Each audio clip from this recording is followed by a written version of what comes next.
last season we had myself, Caleb, Yao, and Poga. Puga. But today we are starting with a new guest. If I'm to talk about him, he mentioned 18 employers, various roles. I think the chief, the Askari chiefs, like maybe he should be indicted as a chief somewhere. But yeah, he's done a lot of work, telecom, manufacturing, consulting, and banking, and even the startup space. And I got the chance to work with him, so he's my boss, whether former or whatever, he's still my boss. And the interest with which he cares about like the development of the nation, the development of businesses, I mean startups, tech, and all that. It's one usually do not get corporate people caring about. And forgive me if you're a corporate person, you care about it. You don't have to apologize, please. No apologize. Yeah, but I mean that thought and care for things that comes like years after your after your usual life or something. It takes a lot of commitment to still be interested in it, and we are glad to have Mr. Eric Nsarkoh here, currently portfolio advisor at Mest, the founder of Bruno app, and he has a lot of experience to share with us. But today, we want to focus on mobile money. For some time now, mobile money has been a significant development, not just in tech, not just in business, not just in our personal lives, but even in economies as countries and as nations. I don't know whether if maybe we were in the 2000s, someone would have imagined that a particular technology could change the way money moved, could change the way government could collect taxes, could change in Ghana, could change a lot of things. Maybe, as Mr. Eric said, we didn't have any prophet to prophesy that maybe the 2000s. But who knows, people would have gone there. And that has been a significant change. Thankfully, Eric has been in that industry for years, seen the initial stage, the seeds, and today some of us are enjoying of the harvest. So we are excited to have you, Eric, join us this day. Thank you. Yeah, and I don't know, maybe if there's anything I didn't say about you. You've said enough. Okay, so the whole idea of Momo, I would just want to share a bit about Momo. So mobile money in Africa was spearheaded by Kenya's M-Pesa in 2007, and Ghana's MTN followed up in 2009. And this mobile money in Africa. How many years after? 2009. We're talking about 15 years. 15 years. And M-Pesa started in 2007. But it says mobile money it's a pay-as-you-go digital medium of exchange and store of value using mobile money accounts and a mobile number. In Ghana, the volume of mobile money transactions increased from 2.85 billion in 2020 to 4.26 billion in 2021, representing a 48.6% growth. Eric, to even pause there. What figure is that? I think is it USD? Is that a transaction value? What was it? The volume.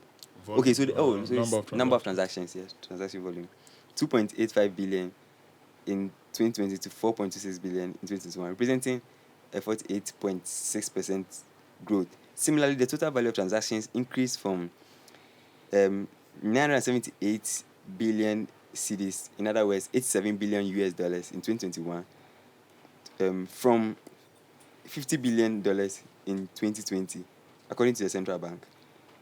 Have we had industries grow at this pace before? I mean, you have lived longer. Well, I mean, in my lifetime, I don't think so. Not that I know of. But look, I mean, this is phenomenal. Yeah. I keep saying to people that you cannot collect together people who don't know what they are doing, and then see $100 billion of transaction value. Yeah. Anywhere in the world that you see that, it means that something serious is happening. And we were definitely serious when we were in the industry. I was not there in 2009 when they launched it. Okay. I was in Tigo. Yeah. And we were also trying to launch Tigo Cash. How was that? Let me not break your top. How was that feeling when they landed and you guys were still working on? How was it like? Was there pressure? Was there more learning? You see, at that time, we all didn't believe in it. Yeah. I read somewhere the people at Vodafone then weren't too sure about how to go about it because there weren't regulations around it. You see, this country, we have positioned ourselves as people who thrive in chaos.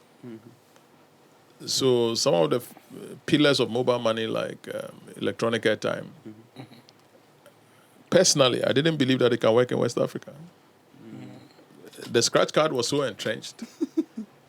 People were being killed, armed robbers, whatever. But we still believed that to be able to load our phone, we must get a card.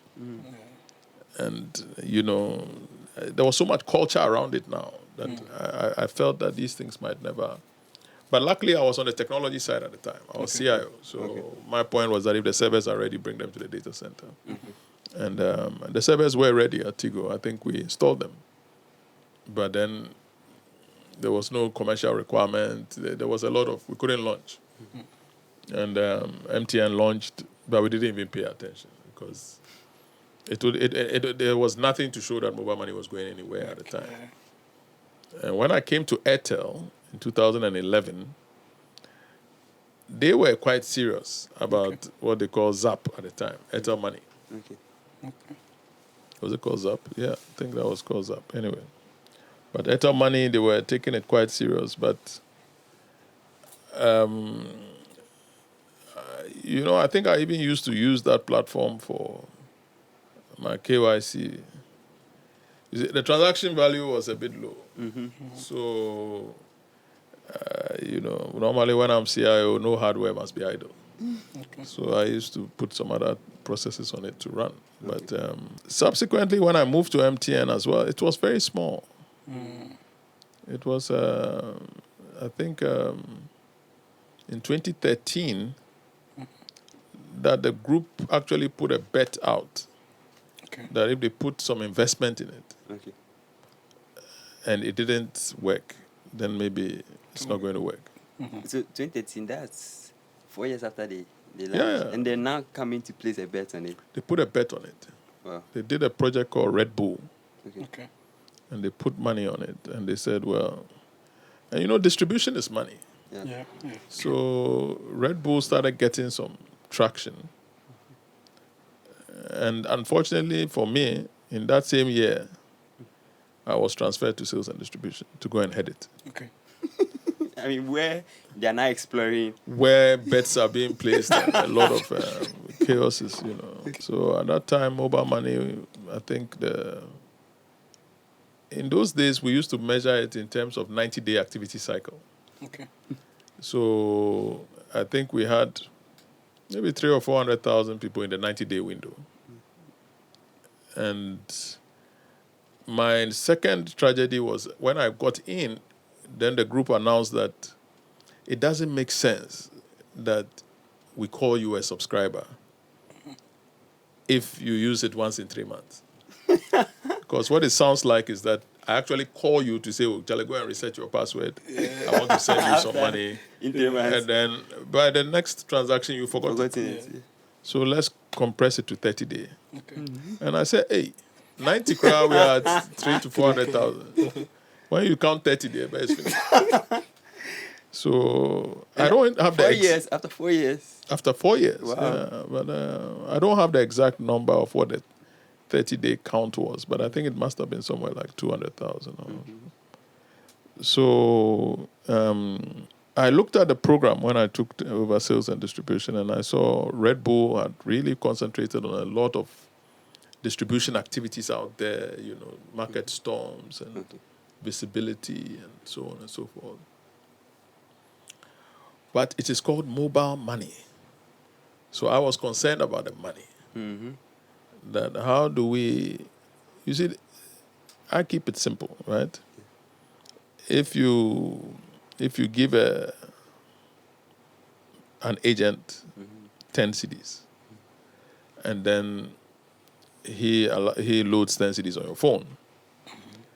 Now he has 10 physical CDs. So if he does not have any more on his phone, the next person who gives him 2 CDs, he cannot do the transaction. Yeah. So I was like, if he gets a 2 CD, who is going to break his 10 into 5? And there were a lot of discussions about, he can go to the nearest bank and so on and so forth. But it was all not crystallized. And there was a lot of conflict with the banks. Okay. Because the banks believed that telecom is trying to get into their space. So I went to the treasurer of MTN, Daniel Oponyina. Okay. And I said to him that, you are the only one who can help us. You have the perfect relationship with the banks. Yeah. And tell them that they should even come and take the MTN shops. Because at that time, the cashiers were also not trained. Okay. So every day we were firing cashiers. Okay. Also, MTN was was employing people as cashiers in the shops. In the shops. Wow. You see, the point is that you are a cashier, you don't do a lot of transactions. Yeah, so you are just there. Postpaid bills, a few devices you sell. Then all of a sudden there's mobile money. People are coming in, asking you questions. So they were being fired because they didn't know how to balance. And this is even with the 2013 subscriber level. The 3,000, 4,000. 4,000. I mean, hundreds of thousands, so not single thousands. But it was already overwhelming the shops. So the banks came in and they took over. Banks are people who, liquidity management is at the core of banking. For a bank teller to be fired because of, not balancing it, those days are not with us anymore. From time to time, things happen. But I was in banking for 2 years. I think there was only one case, and the girl actually was able to prove that she had done nothing wrong. So when they came in, the thing became brisk. Okay. And EcoBank understood it, Fidelity understood it, Zenith understood it. Then before we knew, they were out there commissioning rural banks, commissioning savings and loans people to register people into their bins, putting liquidity behind it. So for me, that was a kind of takeoff point when we solved the liquidity issue. Because the amount of liquidity the banks threw into the market, we now could organize our distribution around it, do the same things we were doing before, and then get a platform also to be, quite responsive to the stimulation we were doing. The rest is history. Okay. So that means for the success of, Momo, one of the key things was liquidity, which MTN couldn't carry alone. Nobody can carry that thing alone. You saw the numbers you were mentioning. That's trillions of cities you were mentioning over there, right? Yeah. Because I know they mentioned 1.2 trillion or something at some point, and then now they are growing it further. The thing is like an exponential thing. Because the city moves. I give it to you, you give it to the next person, you give it to the next person, and it's just moving. So, nobody can carry that money. So we had to bring everybody who is a handling interface of money in the ecosystem to terms with it, and then to launch a lot of additional products. In 2016, I think, maybe 16 or 17, I don't know, but that's when the Mobile Financial Services division of MTN was set up. Okay. Yeah. But so that would be from 2009 to 2016. That would be 7 years. Yeah. When I came to sales, it was under me. Okay. And then it was moved to under what is now the enterprise division. And then I became head of both enterprise and sales and distribution for a period of probably about 9 months. Okay. And then I gave away the enterprise bit, and the sales took the journeys of mobile money. So all the distribution, the trade activity, and so on and so forth. And then the mobile financial services stayed under enterprise for the strategy and the product development. But I think I don't know when Act 987 was passed. But anyway, I think it was a division before even Act 987 was passed. Okay. So what's Act 987 for people? The Payment Services and the Payment Systems and Services Act of the Bank of Ghana. Okay. And Or was that it was of the Bank of 2016, Ghana, or is it of the 2019. 2019. So Yeah. that's 10 years after Mobile Money started. Before an official act was. Well, I don't know how you can interpret that. That act addressed who is an electronic money issuer, who is an enhanced payment service provider, those types of things. Okay. But It still didn't address the nitty-gritties or operations of mobile money. I don't think those things are addressed by law. Yeah. I think those are system things. Okay. So, yeah, I don't quarrel with the timing of Act 987. I mean, the world has praised Ghana for having a law around it and Yeah. so on and so forth. But I think it's quite important that we also have a future vision of, well, despite all these numbers, as far as I'm concerned, the real opportunity has not started. True. True. Yeah. So you can go. I mean, Let me come in. Sorry, yeah. maybe I'll take it a little bit back. I think I want to understand. You mentioned you were working with the banks, and they were registering into the bin. At that point, did we have like the mobile money agents in the picture yet, or we were yet to have them? And you mentioned Yeah. rural banks and stuff. So let me calibrate the conversation. Your audience would like to know what a bin is, or I personally would like to know what a bin is, okay, and how it's fits into the whole story. okay. So mobile money, as we call it, sits with banks, not with telcos.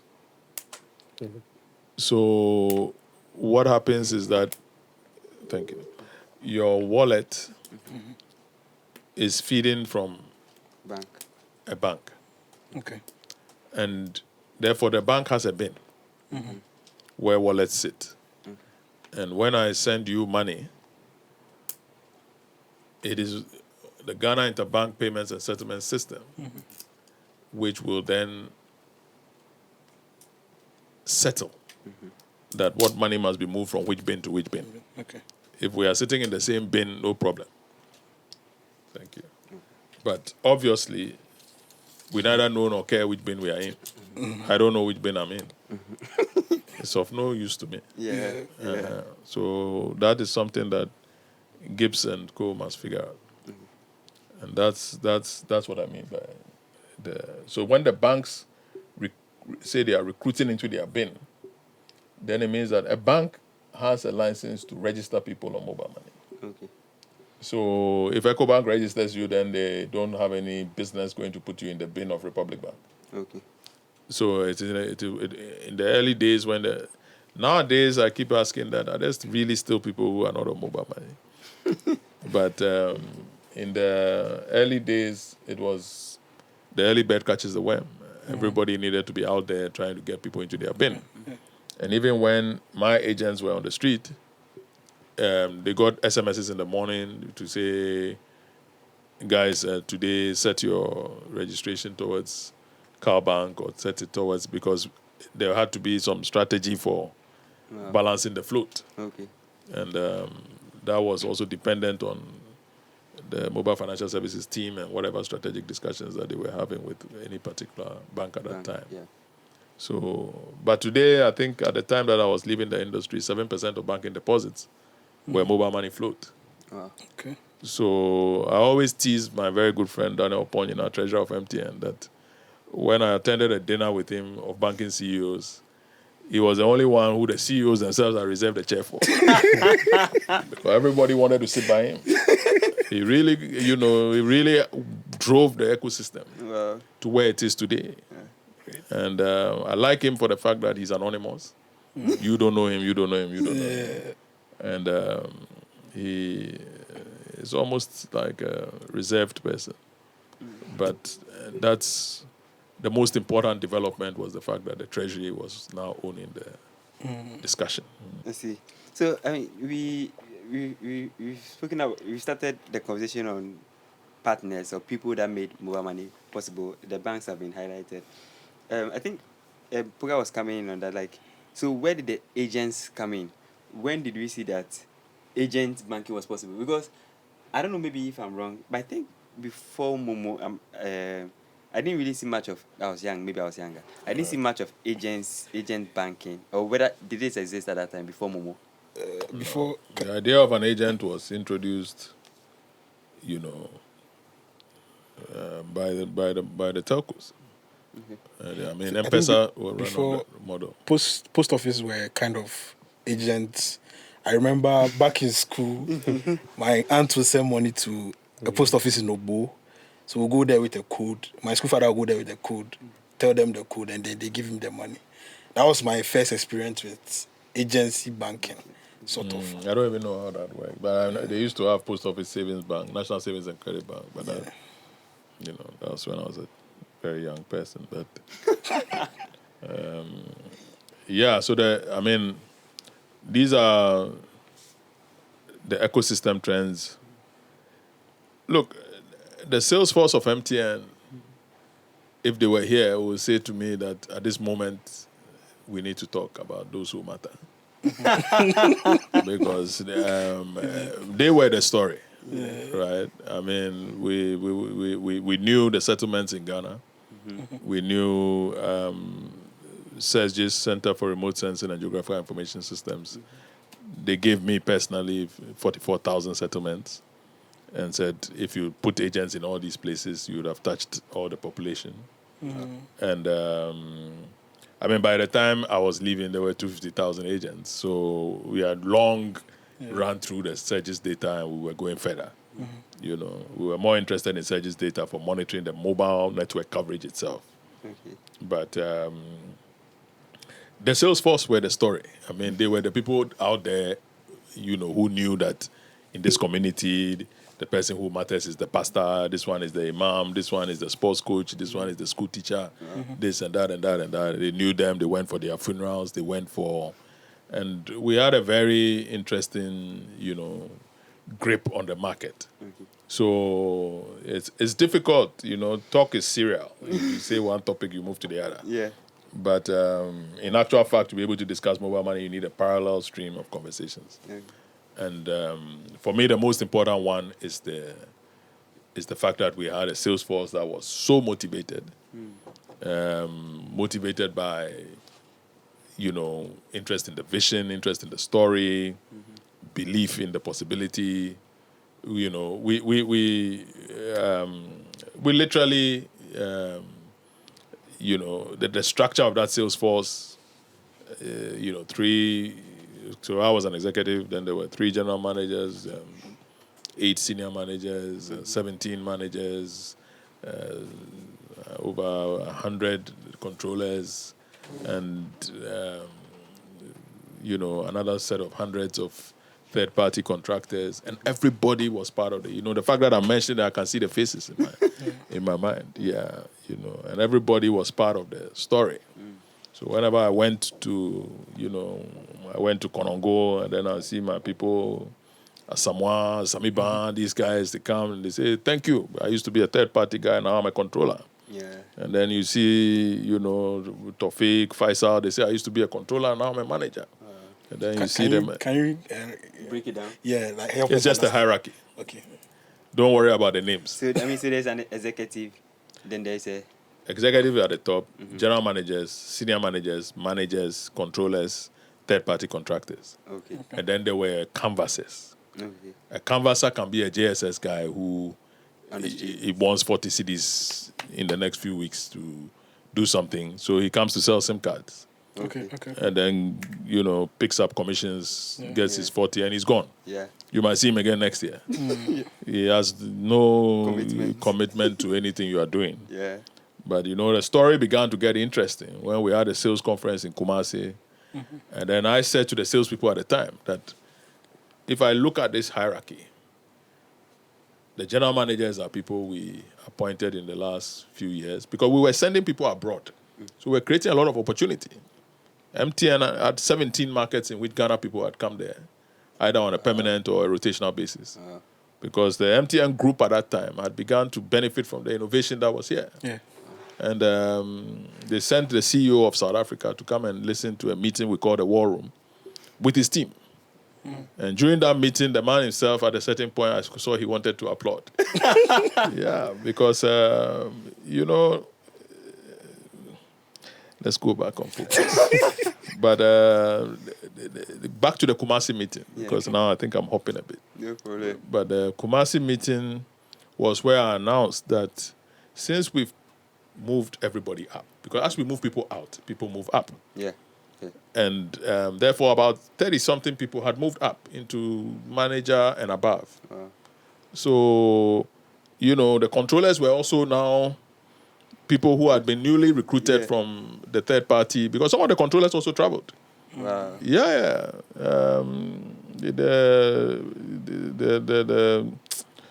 His name will come. But there's a young man in Brong Ahafo region. I remember so well. He went to Swaziland and so on and so forth. But so the story was getting bigger than we could handle.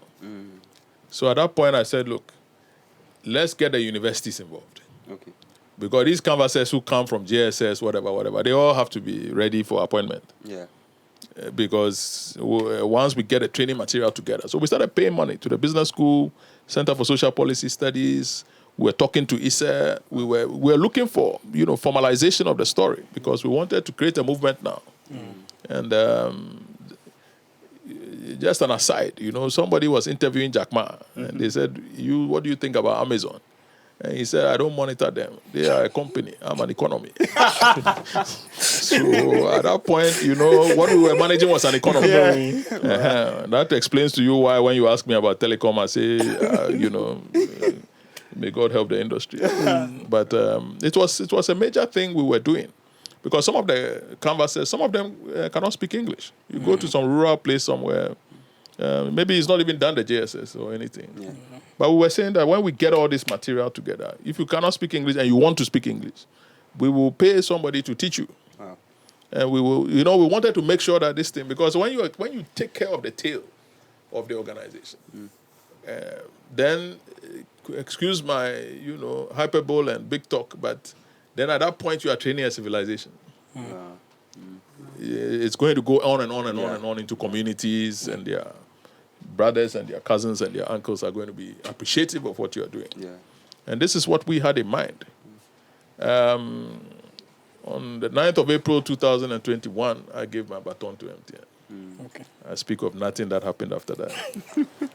I don't know if you guys have any question around this. I want to take us after that. Okay, maybe no question, but a testimony along the line. So I met one distribution manager, distribution manager for an electronic money issuer, who, when he was talking about iZone, or there was a conversation around iZone, and I said, oh, I knew of this man who, I worked with MTN, but I also worked with, collaborated with iZone, and it's Mr. Eric Nsarkoh. And I was like, oh, Eric, I remember, like, he is a key mover behind MTN Momo. That man, don't joke with him. Oh. And I was wondering why. Because this man, the company he works with, he's the top distribution manager, one of the top distribution managers. Right. So to hear him, and he said he worked under your team, which was related with iZone. So I'm not sure he was even directly under you, but he was in the chain. And for him to even testify of the impact you had for even him now that he's a distribution manager clearly shows not just, as you said, not just creating a business, but creating an economy. Yeah. So that was just by the way. So I just Let me come in. Sorry. Sure. I just want to understand a little bit of the technical bit. So I think back to the beginning. So when you started recruiting your agents that were registering people, how do you manage under which banks they were registered? What's the politics behind that? The politics? I know. I can use that. You're a clever man. Well, it was a touchy issue. I think it's something that we could have done better because You see, one day a bank came to my office and said, we are the last in the league table. There was a leak too. You know, like a banking league too. I mean, yeah. So, what do they do? And I said, well, I mean, you are a high street bank, Okay. but I think you need to go to Cantamanto Mm. and set up stands Okay. and register yourself. As you register, nobody can take away what you put in your bin. Wow. But if you wait for the telco to register, like I told you, the menu for registration asks you which bin. Mm-hmm. So I don't like manual systems, and you know that. So I think it was an opportunity that we could have closed with some more automation Okay. so that the criteria would have been more solid. And fair. But right now it was manual, and therefore it meant that the registration supervisors would say, well, in this area we're getting a lot of support from this bank, so you guys registered here. Right. But you know that it's got its own. Yeah.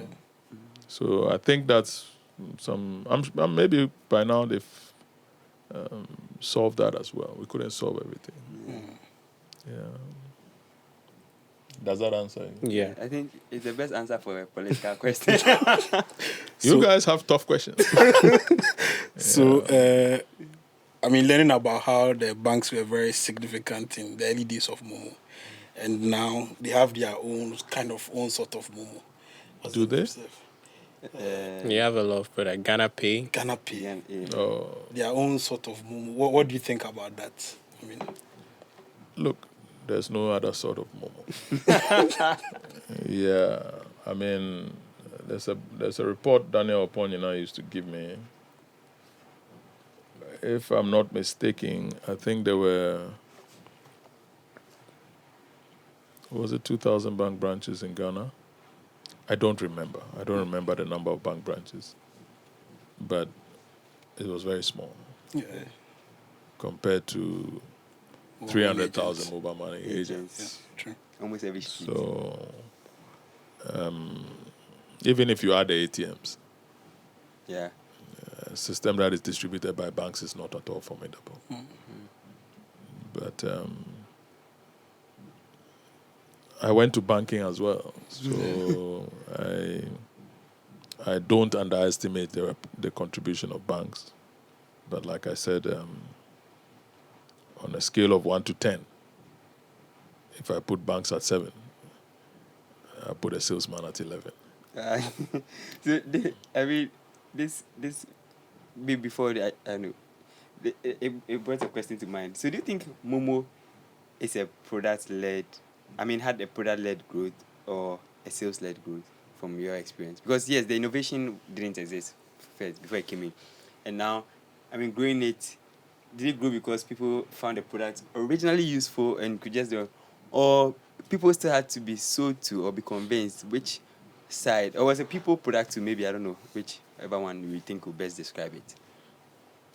You see, this morning when I woke up, somebody forwarded a video to my favorite WhatsApp group about a woman in Canada or something who was asking her child to do chores at home. Okay. The child was refusing. So during a school meeting, she put on a wig like a mad woman and went to the school to embarrass the child. So as the child was begging, "Mommy, you're embarrassing me, you're embarrassing me," then she linked it to the chores and whatever. And I was very opposed to that type of lunatic behavior. But a friend of mine said, well, what is to blame for a disobedient child? Is it the upbringing or the DNA? And I was saying that I don't give black and white answers in this world. So likewise, I don't know if it was distribution-led or product-led. But everything happened at the same time.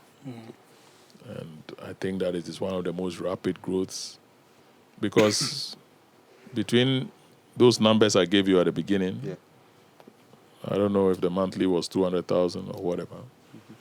But I know on 9th April it was 11.7 million.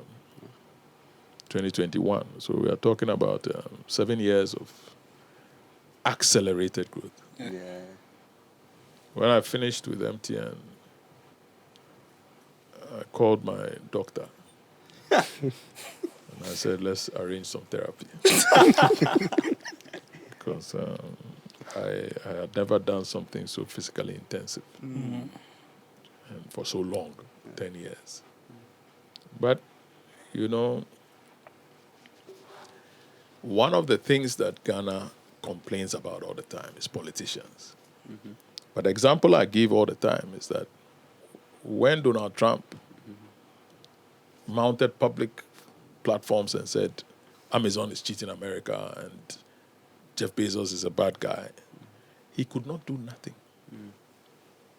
Bezos remained the richest man in the world during the Trump presidency. And, you know, the reason is that the platform economy is the immunity that Africa needs from politics. Because, you see, they asked Bill Gates, what does he think about the summons that has been issued to Google, Facebook, and Apple to come to Congress? And he said, in the 80s, I went alone. So at least they have company. You see, these people don't worry about Washington, D.C. Yeah. There's very little you can do. Yeah. One of the challenges of Europe today is that they are not part of the platform economy. There's no platform from Europe. There's some small one from Holland doing payment processing. There's Spotify in Sweden. Yeah. But probably one more, and then that's it.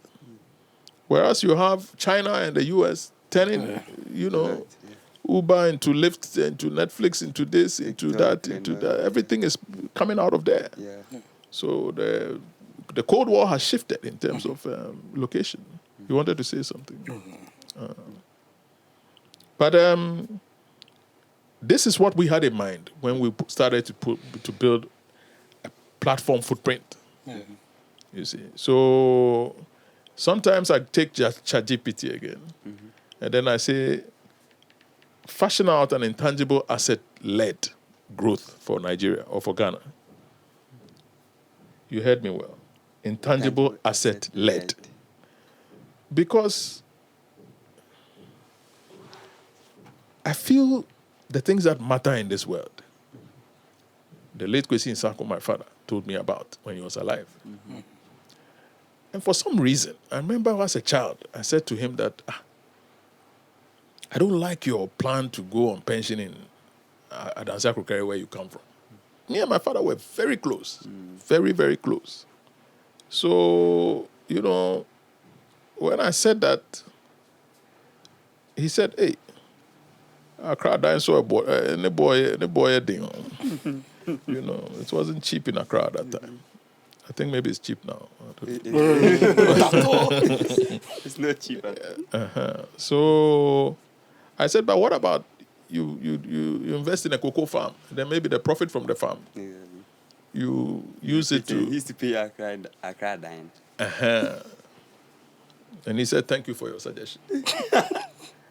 But he didn't tell me much about cocoa and all that. Okay.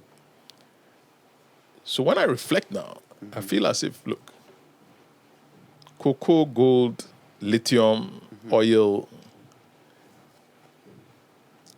Me, I don't believe that's the future of Ghana. And I may be in a minority. I'm not scared of being in a minority. I believe the future is intangibles. Okay. Software engineering, you can continue to create software licenses. When you go to the site of Uber, there are over 167 patents, which continue to earn money for the brand perpetually. And I believe that knowledge industries are like that. The creative stories that we have in Ghana alone, if you monetize those stories, it's like Sony and Universal combined. And some of them are proprietary to this part of the world. Because we have a civilization. This is what I was starting to talk about in the beginning. That how many people come out of our educational system and they know anything about the Bakongo civilization or Jenu or whatever, the Niger River Basin people, or Knock Knock, or Benin, or Great Zimbabwe, Mapongugwe or so. There are so many civilizations around there where I got to a point where people were asking what are the building and architectural methods of these people? How are they building these monuments? Was there an industrial revolution that was never published? Because some of these stone monuments and so on and so forth are very confusing. Yeah. And I've not even reached Egypt and Kush and Axiom. I'm just talking about, the ones that today are told that they are only products of a great Bantu migration where people were straying. But the underpinnings of this society are very rich. Yeah. And that story itself is $1 billion industry. Yeah. If you are telling it from the natives, if you are telling it from the people who lived it. Because when Asante Hene is speaking, you say, Meko Kuna, Yebo Tua, yes. When he's saying those things, sometimes he's talking about Setutu the first. Yeah. But he personifies it because he carries the name. And there's a lot of, there's a lot of dynamics around those kinds of things, which they anchor a platform in a country and nobody then can take it off. Yeah. When I appeared before him, one of the many appearances, I didn't have a big check. A local businessman can go there and sign 1 million cedis. Yeah. But when you're an employee of a multinational corporation, you go and sign 1 million cedis and see what's going to happen to you. So I got there and I promised that we'll put Wi-Fi across the palace. Okay. So that time you also turn to the local businessman and say, dude, Wi-Fi, let me see. He cannot do it. No. And we put it there. So the next time we came, we said, Nana and Kwafo Eniajo. Free data.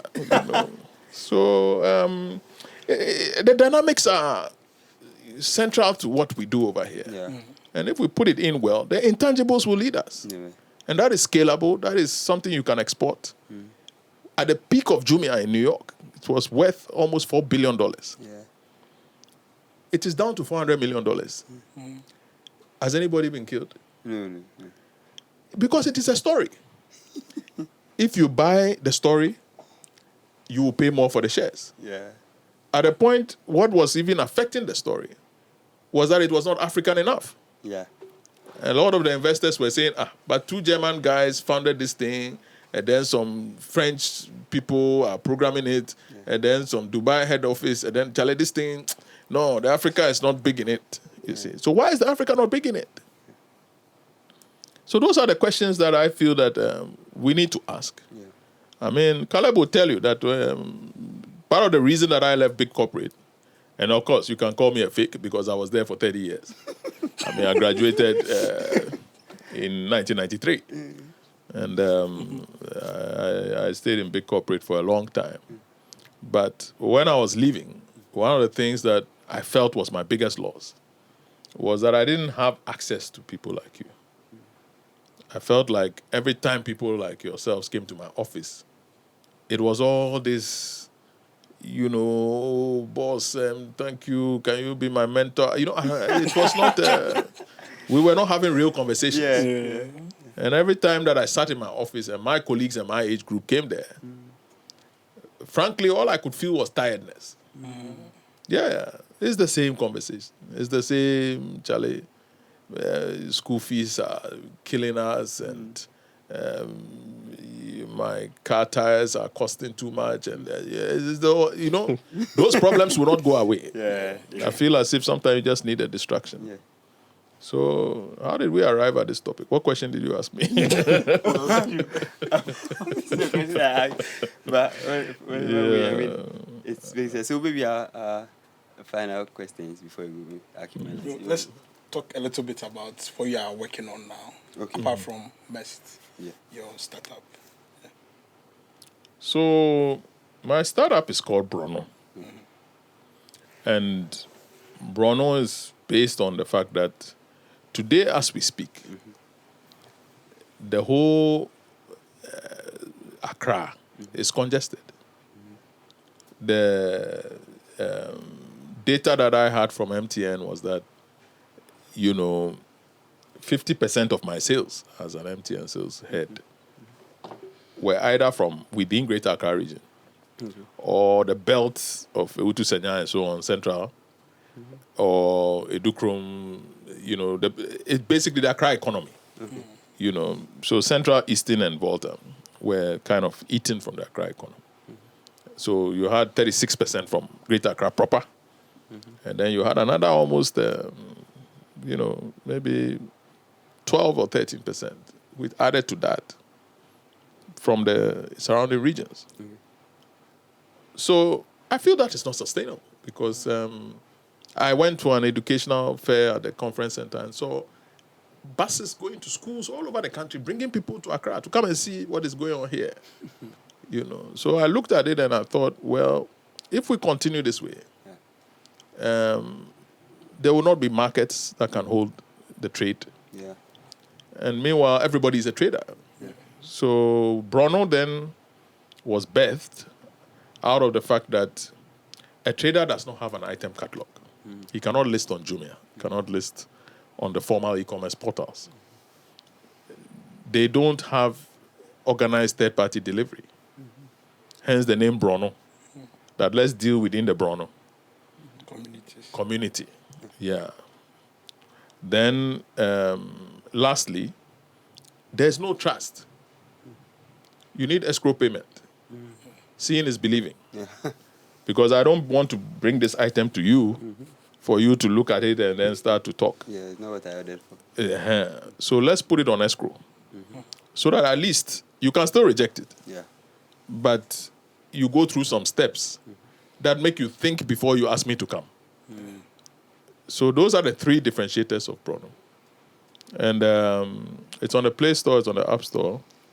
It's spelled BRORNO. Yeah. We have MOUs with a few organizations, and we have processed a decent number of transactions. Okay.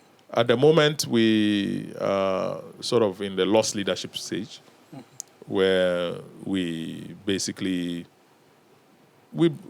do a negative margin just to make sure that it mirrors mobile money exactly. Okay. So you have a maximum charge of 10 CDs. You pay 5% transaction fees because we have a 2% that we have to give to the aggregator. Then we have taxes and so on. So basically, we are mirroring the 1%, but we don't control the other 4%. Yeah. And I think that's pretty much what we are doing. The challenges are many. The investment is heavy. And the patronage is slow. Play Store, App Store. App Store. Play Store and App Store. Download it.